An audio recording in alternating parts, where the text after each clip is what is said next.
In today's video, I'm going to teach you how to make a progress bar in Notion. We're going to use a simple database and turn one of its properties into a native progress bar, so you can visually track how close you are to completing a goal or task. You can follow along with any database in your workspace, but in this example, I'll be working inside a goals tracker. First, open your goals tracker database in Notion. This could be a board, table, or list view as long as it's a database. Once you're inside, make sure you're looking at the main view where you can see the properties for each item, like status, due date, or priority.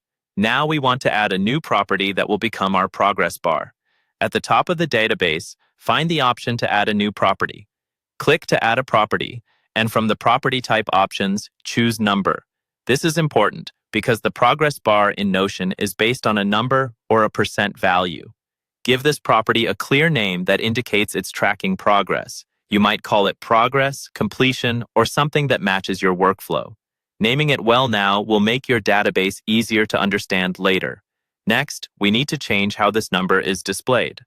Open the property settings for this new number property.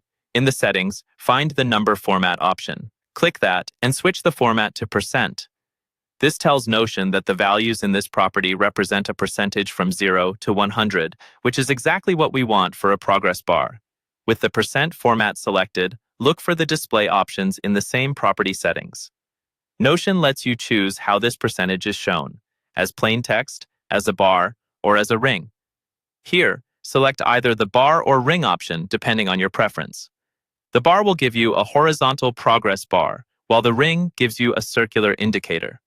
Once you've chosen the style, your new property will now show a visual progress bar for each item in the database.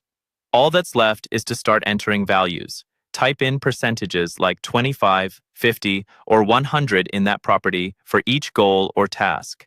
As you update those numbers over time, the bar or ring will fill up, giving you an at-a-glance view of your progress. That's all you need to create a native progress bar in Notion using a number property and the Show As bar or ring setting.